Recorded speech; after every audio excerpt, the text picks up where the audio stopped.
9 de la mañana, 26 minutos. Vamos a hablar ahora de la campaña para derogar 135 artículos de la Ley de Urgente Consideración. Para hablar de este y otros temas recibimos al senador del Frente Amplio, Óscar Andrade. Bienvenido nuevamente a Arriba Gente, ¿cómo anda? Buen día, ¿cómo están? Muy bien. Bueno, ya arrancó la campaña intensamente, pero también con polémica, ¿no? Con el anuncio de que Valenti va a estar a cargo de, digamos, de la comunicación de la campaña. ¿Qué opinión le merece de esta polvareda que se levantó? Nosotros tenemos que tratar de dedicarnos a lo que es central. O sea, de acá son 2 meses, al 27 de marzo, el pueblo uruguayo va a estar convocado a ser legislador por un día y a dirimir si defiende derechos y conquistas sociales o si se suprimen derechos y conquistas sociales. Sobre ese prisma es que tenemos que colocar la práctica social. Entonces, ¿qué pasa de acá a marzo? Los trabajadores mantendrán el derecho de huelga o será recortado. Las empresas públicas se verán fortalecidas o debilitadas. El régimen de alquileres mantendrá garantías para las familias que alquilan o se perderán garantías para las familias que alquilan. Se va a deteriorar o no la educación pública. Entonces, en ese enfoque, los centrales de la campaña, la decisión que toma el comando, los comandos muchas veces tienen que tomar decisiones sin poder hacer grandes consultas. Yo entiendo que eso es así. Yo no fui consultado de esta decisión. Y la única opinión que me merece es, si hubiera sido consultado o se integrara al comando, esa decisión no hubiera sido por unanimidad, seguramente. Pero no es momento, y por eso no vamos a hacer sobre este tema el centro de la discusión política, cuando hay en debate en pocas semanas temas que son, repito, centrales. Y lo importante, lo capilar, lo medular, es que la población resuelva con el mayor nivel de información posible. Nosotros creemos que si logramos de acá al 27 de marzo que el debate sea informado y que la población resuelva sin corsé político partidario, esto es que cada vecino o vecina se pare y diga, si yo legislaría para que una familia pueda ser desalojada en pocos días. O sea, si yo legislo, ¿sacaría a los maestros del consejo de primaria? Si yo legislo, los centrales recortar el derecho de huelga. ¿Puede pasar eso, Andrade? ¿Separar lo político partidario con ese es el esta objetivo. Campaña tan fuerte que hay de un lado claro. y del otro? Yo creo que ahí la intención de la coalición de gobierno es presentar la acción de marzo como un debate sobre el gobierno, pero en realidad en marzo ni está en debate los periodos de gobierno del Frente Amplio, ni está en debate este gobierno, que en todo caso estará en debate en el 2024. Yo tengo una opinión crítica sobre este gobierno, pero no es lo que se define en marzo. En marzo al otro día lo que va a estar es vigente la LUC o anulada la LUC.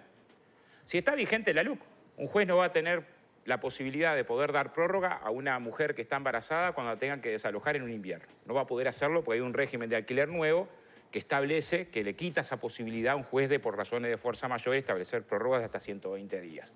O sea, el otro día lo que va a pasar es, ¿esta norma queda o no queda en vigencia? Por lo tanto, la ciudadanía tendría que resolver esto, y este es el centro de la campaña, por encima de si uno frente amplista, blanco, colorado o cabildante. Y ahí me parece que está el centro, el desafío más importante que tenemos en estas semanas que nos quedan de acá al 27. Claro, uno de los desafíos es cómo se le llega a la gente con todos estos contenidos que son amplios, que son complejos, que pueden ser engorrosos para las personas, ¿verdad? Para cualquiera de nosotros tenés que meterle un poco de cabeza para ver qué dice uno, qué dice otro. El cómo se va a aplicar. Y esta discusión que se ha generado, ¿no cree que amerita cierto, digamos, reparo o discusión también? Bueno, el cómo es parte de lo que hicimos en la campaña de firmas, ¿no? O sea, Uruguay no registra antecedentes. Esta es otra etapa. Claro, de haber juntado en 6 meses 800.000 firmas. ¿Cómo se hizo? ¿Fue porque tuvimos un publicista brillante? No, es porque hubo mucha militancia territorial tratando de convencer a la sociedad que estos temas eran muy importantes y nos teníamos que ganar el derecho a resolverlos entre todos. Haber llegado a las firmas tuvo 2 primeras victorias. Hoy todo el mundo reconoce que estos temas son centrales. Quienes están a favor de los artículos de la Ley de Urgente Consideración y quienes pensamos que son profundamente negativos. Y hoy todos coincidimos en que hay insuficiente información sobre estos temas. O sea, los que alguna vez quisieron esgrimir de que toda la sociedad ya sabía lo que se estaba votando, la Ley de Urgente Consideración, bueno, hoy todos, tirios y troyanos, reconocen que los niveles de información son insuficientes. Hay que reconocer a quienes juntamos firmas el mérito de que si hoy podemos resolver temas que nos importan a todos y todas, entre todos, o sea, con esa amplitud, es por las firmas. Y yo no creo que sea tan complejo de resolver. En un país que tiene, por ejemplo, por tema, 1000 y pico de aspirantes a colonos por año que tienen la disposición de poblar la campaña, ¿en qué beneficia al Uruguay de que Colonización pueda repartir tierras a quien no quiere poblar la campaña? No es tan difícil de explicar.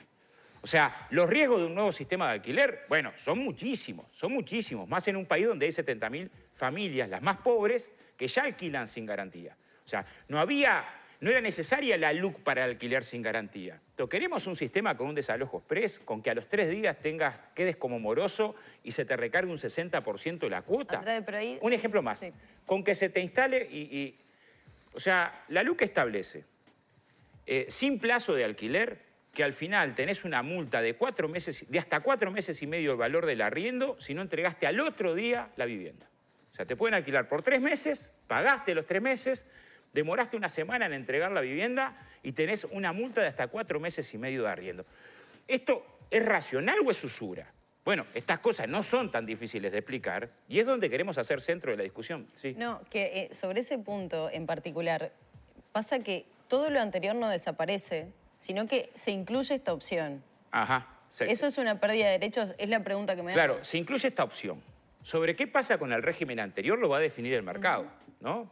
Suponete, el mercado de propietarios define utilizar este instrumento y no el otro. De hecho, no se está usando Voy a ponerte un prácticamente ejemplo. ese sistema. Sí, claro, este sistema no se usa, entre otras cosas, porque no está firme del todo. porque faltan 2 meses para que se vote, ¿no? Ahora, ¿tenías posibilidad de alquilar sin garantías previo a la LUC, sí o no? Sí, existía. De hecho, un 28% de las familias alquilaban sin garantía.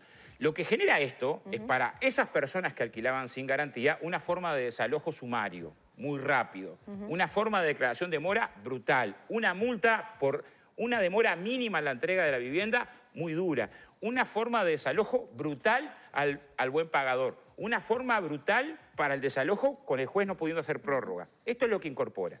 ¿Esto que incorpora? ¿Estamos de acuerdo o no? Esa es un poco la discusión. Después hay una previsión. ¿Qué va a hacer el mercado con esto? Lo vamos a saber después del 27 de marzo. Después del 27 de marzo el mercado puede decir, esto me da más rentabilidad, en realidad es un sistema que te desalojo en pocos días, te establezco una multa larga. El otro sistema, ¿cómo era? Anterior. Dice también que protege de alguna manera a los propietarios, que muchas veces es gente que vive, ¿no? Es que hay que no todo el proteger a los mundo propietarios. es mega rico que tiene 18.000 propiedades, ¿no? Yo Sino hay gente que tiene con una eso. propiedad o 2 y vive de eso, ¿no? Pero tan de acuerdo estoy con que hay que proteger a los propietarios que presentamos 2 iniciativas. Una, la posibilidad de extender el régimen de garantías públicas, que de paso, está bueno decirlo, se recortó el año pasado. O sea, una forma de proteger al propietario es generar para la familia que no tiene garantía, garantía. El Ministerio de Vivienda tiene un sistema de garantías públicas. Planteamos ampliarlo. Se recortó el año pasado. La segunda manera de proteger al propietario es atender la circunstancia de la familia que por circunstancias ajenas dejó de pagar. En la pandemia fue muy claro. Muchas familias quedaron sin trabajo de un día para otro o su empresa tuvo que cerrar. Imagínate una pequeña empresa de transporte escolar, 1 año y medio sin tener, o que está en una cantina o un gimnasio, o sea, una pequeña empresa o una muchacha que hace escuela de danza. O sea, un montón de actividades fueron muy perjudicadas. Entonces dijimos, bueno, no tenemos que desalojar a esta gente, pero hay que proteger al propietario. Entonces planteamos la posibilidad de un subsidio de alquileres para las familias afectadas por la pandemia. Lo que sí yo no voy a llevar es que proteger al propietario sea igual a que te atrasaste 3 días en el pago del alquiler y te recarga un 60% la cuota. O sea, eso no es proteger al propietario. Proteger al propietario no es igual a que te demoraste 1 semana en entregar la vivienda cuando terminó el contrato y tenés 4 meses y medio de multa. Ojo, la LUC original era peor, establecía hasta 11 meses y medio de multa por 1 semana de demora de entrega. Eso no protege al propietario. Eso es casi criminal. El régimen anterior, ¿cómo era? Para declararte moroso e incorporarte un porcentaje en demora. 10 días de atraso, te intimaban, 10 días más y ahí sí quedabas como moroso. Bueno, era un atraso importante. O sea, ya estabas en un panorama racional. Ahora, 3 días o atraso automático nos parece que no es una forma de proteger al propietario, sino es una forma muy dura de que una familia que tuvo atraso en el sueldo, la empresa no le pagó en fecha, tuvo un hijo enfermo, a los 3 días fue a pagar y tiene que pagar con un 60% más. Bueno, yo si fuera propietario, creo que eso no me protege. Sí genera un mecanismo de usura, pero eso es lo que tiene que definir el pueblo uruguayo con el voto. Ahora, Andrade, usted vio en los minutos que nos ha consumido hablar solo del tema vivienda, Sí. alquiler sin garantía. ¿Cómo se va a llegar con los 135 artículos cuando vivienda, adopción, seguridad, Educación? Pero es que no son tan siguen? difíciles de entender. Voy a ponerte un ejemplo, lo de adopciones. O sea, todos en Uruguay sabemos, todos, que los especialistas en adopciones son los equipos técnicos del INAO, ¿no? Todos. No hay institucionalidad más preparada para establecer si una familia está en condiciones o no de adoptar. Sí, todos sabemos de las demoras. No, las demoras son aparte y no están colocadas en la LUC. Eso fue un lamentable error de un dirigente político de la coalición que colocó, acá se quieren acortar los plazos. Eso, hay que decírselo a la gente, no es lo que está cuestionado. ¿Qué es lo que estamos cuestionando? Que se pueda dar un niño en adopción en contra de la opinión del equipo técnico del INAU. Cuando el equipo técnico dice, esta familia no está en condiciones de adoptar, alguien piensa que es por capricho. Alguien piensa que es por antojo, ¿no? ¿Será porque tiene niveles de violencia? ¿Será porque los antecedentes no son los mejores? Bueno, en esas circunstancias, dar el niño en adopción es una barbaridad. Y eso está en la LUC. Por lo tanto, lo que decimos es, no, esto no, pero no nosotros, no el Frente Amplio, no el PICNT, la Asociación de Padres Adoptantes, que sabe más que nadie, o sea, que entiende mejor que nadie sobre este tema, son los que pusieron el grito en el cielo y dijeron, no, no pueden dar un niño en adopción en contra de la opinión de los equipos técnicos del INAU. Entonces, esos temas no son tan difíciles de entender. A veces es cierto, no encontramos el espacio para poder discutirlo y a veces es cierto, nos cuesta mucho encontrar debate con integrantes de la coalición. Ustedes han propuesto debate, ¿qué va a pasar con eso? ¿Van a seguir insistiendo en generar debates? Yo tengo uno casi cerrado, que cuando lo tenga cerrado lo voy a anunciar, pero estoy muy contento para la segunda... No, para la segunda... No, para la segunda... Que puede ser con la Silvia también más adelante, pero para la segunda quincena de febrero.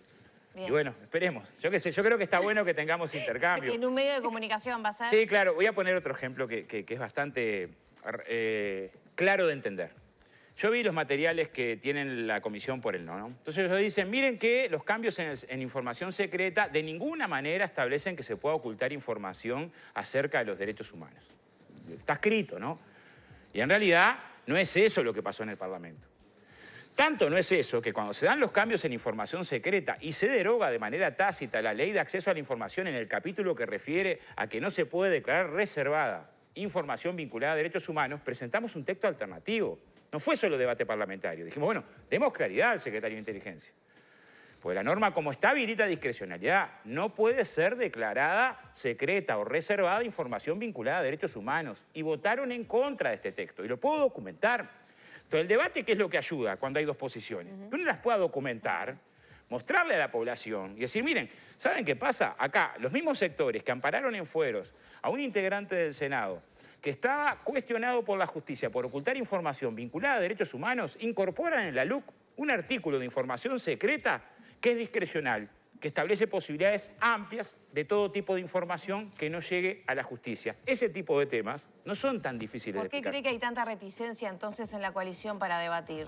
Bueno, yo creo que en principio la reticencia de debatir fue la reticencia de que no se llegara a las firmas.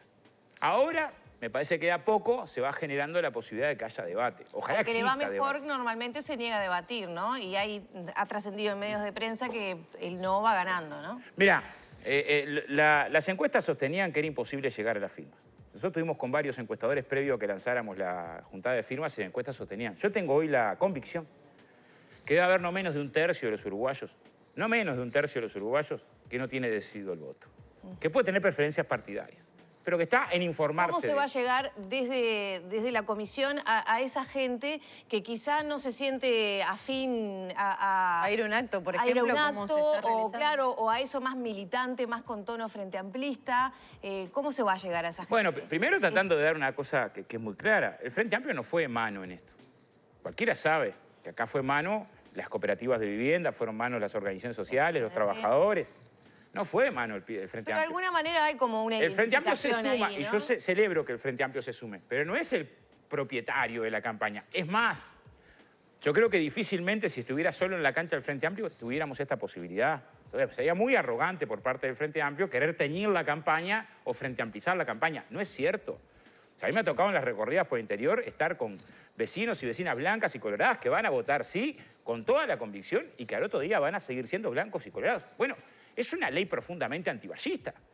O sea, si hay algo que es claro en la ley, es que es antiballista. Uno mira y en materia de enfoque de la seguridad, en materia de educación, en materia de derechos laborales, en materia de papel del Estado, es una ley que enfrenta fuertemente esa tradición política. Entonces, no es extraño que vecinos y vecinas identificados con el vallismo digan, no, por este lado no.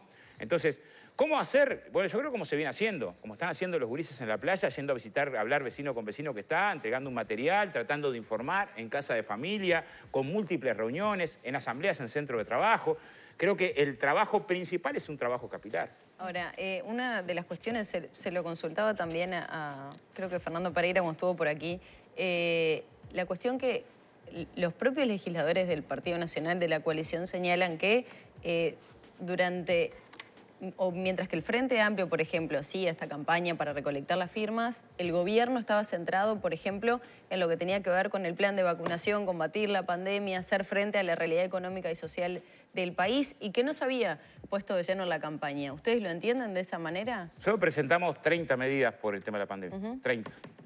Desde enero, en el momento más dramático, cuando el Uruguay pasó a ser el peor país del mundo en materia de muertos por millón de habitantes. Nos reunimos con el presidente el Frente pudo realizar las dos cosas. Nos reunimos con el presidente pero es cosa que la gente sabe. Nos reunimos con el presidente de la República, presentamos un paquete de medidas para evitar la tragedia. Tuvimos después una tragedia de 50 a 60 uruguayos muertos por día. Básicamente nuestras medidas eran las que estaba reclamando la comunidad científica, las que reclamaba el GAT, las que reclamaban todas las cátedras de especialistas, en todas, el Instituto Pasteur, el Clemente Estable, de la forma en que atendíamos la primera ola. Ahora, eso no es lo que estamos discutiendo ahora. O sea, de vuelta, lo que es central es, ¿qué estamos discutiendo ahora? Un texto normativo.